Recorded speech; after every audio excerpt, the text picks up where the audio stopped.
The sea washes up the boat as we get closer to the docking bay for Clarence. It is empty due to most fishermen being out for their morning catch. We tether to a pitch and I jump away, not waiting for the final dock. "Thanks for the ride, Njord," I shout back to the grunting boatsman. I begin running to the promenade. The cobbles made of sandstone, they're gritty across my bare feet. They match the colour of the sandy beaches lining the coast of Clarence. The pale yellow blurs across my peripheral vision. On the left of me and to the right are small stone buildings. There are shops opening up for the morning's custom, inns with people brushing and cleaning up from the night before. I begin to slow down, my feet clapping against the cobbles. I gaze at the sign of a pub. It swings against the gentle breeze. The sign paints a picture of a rocky storm filled with sea and a ship bracing against huge engulfing waves. The swell rushes over the old ship and its crew. However, to the left corner of the sign, a sun shimmers across the storm-filled sea, lighting up the clouds that its beam can reach. Underneath the scene is the pub's name, embezzled with a golden foil, the Retreating Storm. Most pubs in the real world were closed down due to classic beer becoming extinct, the market price skyrocketing, yeast yield decreasing due to climate change, making most of the locals close down, leaving the more food-orientated bars to take over. My dad must have been fuming. I push open the dark wooden door to a place I've never been to before. I am greeted by a warm light. It's cozy, very much in contrast to the outside sunshine. There are only a few small windows letting through the sun that glances through the faint dust that can be seen flowing around the mottled interior. The people are happily chatting away and eating breakfast with hot steaming sausages, hash browns, beans, toast. My stomach grumbles incessantly, like a cave crumbling in on itself. Oddly, the warmth I felt as I entered becomes an ice-cold chill, and the dark atmosphere becomes greyer and more bleak than the bubbling atmosphere I received when I entered. I close my eyes and shake my head. Must be a bug, I think to myself. I open my eyes and the warm feeling enters back into me, and happy eating customers return. I breathe a sigh of relief. My stomach still rumbles though, at a moderate pace, now like a fading thunderstorm. I walk up to the bar, and a man with a long curly orange beard, neatly trimmed and his head shining like the oak bar. "Pint of your finest ale, please, good sir," I say, trying my best at a deep posh tinged tone. "Of course, madam." His accent is posh with a bit of Norwegian in there. He goes to the draft tap with an emblem of a skull and a wheel upon it. Below is written, "All Sail Pilsner." He begins to pull the bubbling golden beer from the casks below. He pours the golden liquid into an angled glass. It swirls in the bottom and settles at the top with a white foam. My mouth begins to feel dry. The smirking Norwegian barman finishes drawing the beer, the cold liquid condensing around the glass and slithers down its exterior.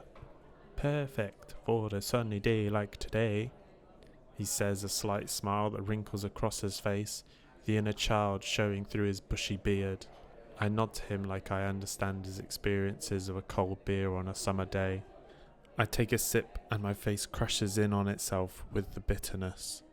My body furiously rejects the taste, but I keep the liquid in my mouth and gulp the liquor down.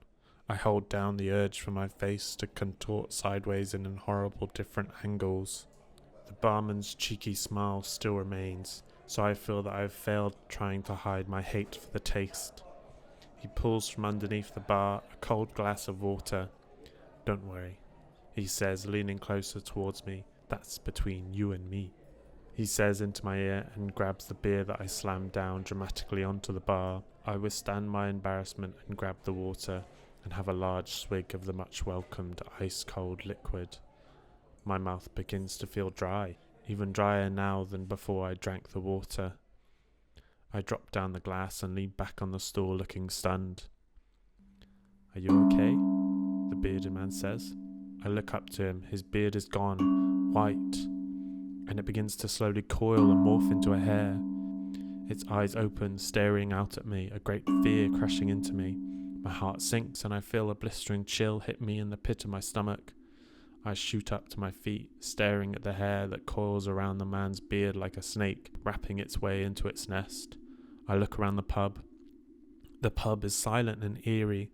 Everyone around me has disappeared and has been replaced with a grey cold light and a whistling fresh breeze. My pulse quickens and I panic, looking around, trying to find a warm normality. A cold sweat begins to trickle down my forehead and I scramble out of the door. The door slams against its hinges and crashes down back into the bar. I don't look back. The air is bitter and dark. The sun is low in the horizon, trying to break through the grey blanket that's formed over Clarence Sand. I look around helplessly. "Hello?" I say, my voice is breathy and panicked. The only noise that responds is a distant seagull squawking against the breeze. My breath is heavy and visible in the air like a billowing steam train.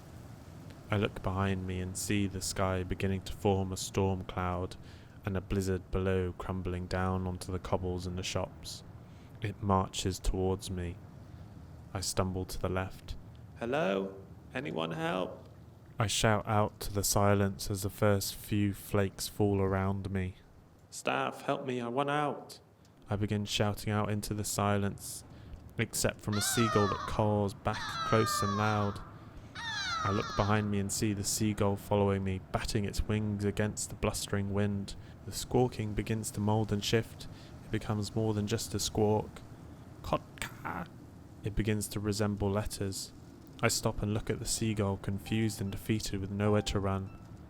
I look at the struggling seagull and the snow slowly forming a white layer around me.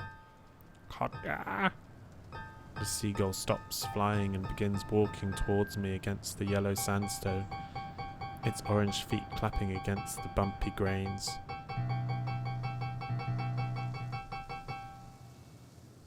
Kodri? I'm 90 degrees in my bed. I've shot up, awake from the dreams of the past, wandering into the bleak of the present. I dangle off the edge of the bed and breathe in the early morning air. I start the fire. The first crackle of warmth sparks from its ash-fallen past. After I feel a slight bit of energy from myself and the fire, I get up, open the door, and feel the early morning dark breeze. I can see a slither of light through the clouds across the horizon, but the firm grasp of night time is sucking the daylight warmth like a parasite. I'm at the mercy of the viciousness of the winter to come. I can't live here. I exude out to the open air and close the door, leaving the fire to light the shelter. I thump down onto my bed, lying face first into the scavenged fabric. I cover my head with my hands and scream into them. The muffled scream is feeble. I lack the spark. I have to go south to the remaining bits of civilization. The new settlements are based on new infrastructure, hastily rushed developments to beat the rising tides. Small towns were brought up with cheap foundations by the little left of the population. Then the towns and villages were mostly abandoned for a sedentary life to join Valhalla. I make my decision and heave myself up. Then I begin packing my essentials, water flasks, the strips of jerky haunting over me, now dried and cured, sleeping bag, my few clothes, compasses, gloves, etc. My bag is now filled.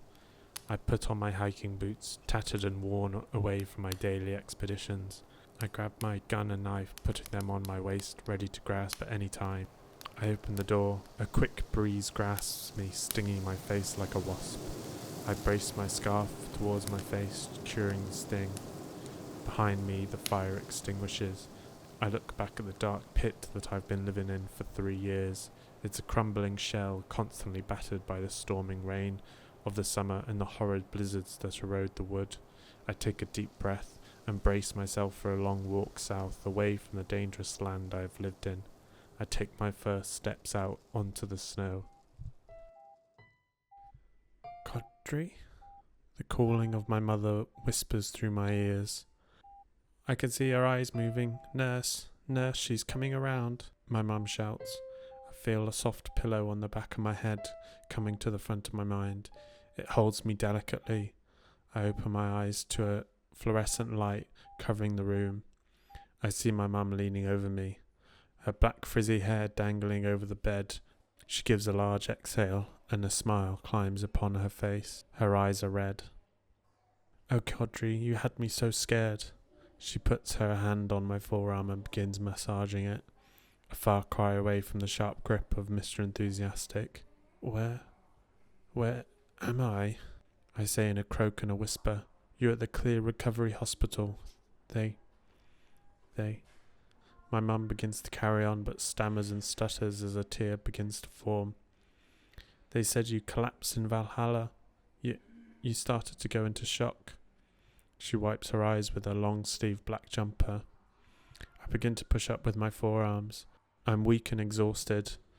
I grimace as I make it to an upright position. The nurse comes into the room with a clipboard by her side. She has straight black hair shining against the light. It's tied up into a bun.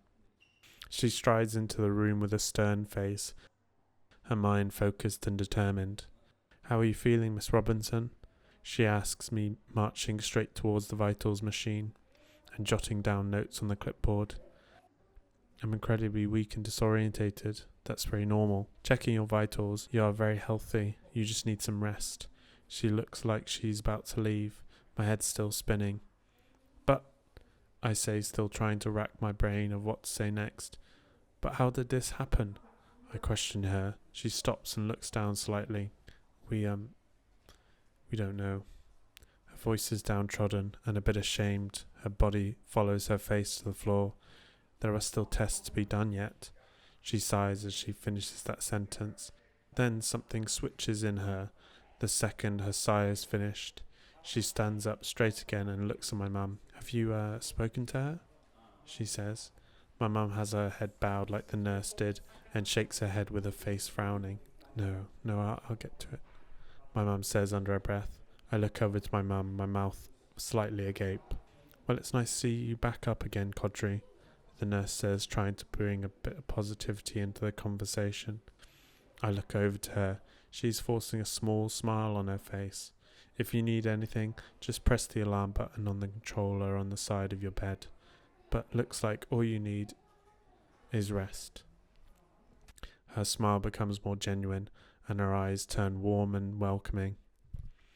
Thank you, I say with a tired exhale as I slump back into the soft pillow. You're welcome. You can call me Theodora. She smiles to me with that warming look coming across her ebony skin. She swivels around in her heels and walks off to join the other doctors striding through the hallways of the hospital. I snap my head at my mum, her head still following Theodora as she leaves the view from the room we reside in. Mum, I say, trying to get her attention, but she doesn't notice my call. Lovely woman that, Theodora, she mumbles to herself slightly. Mum, I exclaim as much as I can in my state. She snaps out of her hypnotic belligerence and looks back to me. Yes, Kodri? What does she mean? Have you spoken to her? I fling up a couple of air quotes with my fingers. Oh. She looks down slightly, her smile fading. Yes, well, sadly, She looks for the words to say. Oh, Kodri, they said that due to your neural pathways and the possibility of your passing out again then. Then what? I shout out in frustration. Then you can't go into Valhalla. She pauses and moves her arms up and hits them down onto her thighs. Her head is still down. Well, until they can work out what the problem is anyway, she says in a slight exasperation, her head shaking. After some tense silence, not knowing what to say, I move my head to the sink on the opposite side of the room from my mum, not looking at her stupor. I don't want to go anyway, I say in a muffled humph. My mum puts her hand on the sheet that covers my legs. I can't hold the anger, and it is replaced with tears welling up and trickling down my cheek. I'm sorry, Kodri. Her voice is withheld and sad. It reveals a question for me to reply back with that I know will hit my mum like a punch. You're going to Valhalla though, aren't you? The question comes out as a statement and with venom. Her head touches my leg and lets out a large deflative sigh. I look back at where she is, slumped over my leg, her black hair sprawling over the sheet like ink-stained tentacles. "We can't afford for us both to live here," her muffled voice somber in tone. "So you're leaving me?" Another sharp rebuttal, this time sputtering and catching in my throat, tears streaming down onto the sheet. I look away once again, trying to avoid eye contact with my mum, knowing her eyes are also filled with tears. I hear rustling and sniffling. "I'm so sorry, Kodri," she breathes out, unable to muster a voice. You can have all my money, the money left by your dad. You will be able to live here." "I don't want to live here." Those words whine out me, deflating like a balloon. "I know." Her voice is muffled again, and I look back to her as she is praying to the damp sheet. "I can't do anything. I'm not capable of mustering up the money for us both to live for any more than 2 or 3 years. But with the money you can live here till they can work out how to get you back in Valhalla." She looks up, her eyes are red and welled up with tears. "I don't want to go there." I flail my arms to the door. "And I don't want to live in England," I exclaim in anger. My mum's head nods down against my arm again. We stay in a long teary silence, the beeping of the heart monitor hitting my ears, a metronome to the present. I don't want you to go, Mum." Those words had to be chiselled out of me like diamond from a stone. My mum looks up to me, her eyes still red. "I don't want to leave you either, Kodri, my beautiful, beautiful girl." Her voice is airy. Fresh tears gush from both of us, and then we embrace. A warm, comforting physicality against the cold hospital room. The monitor continues to beep, and the footsteps of the doctors and nurses beating with the rhythm of life.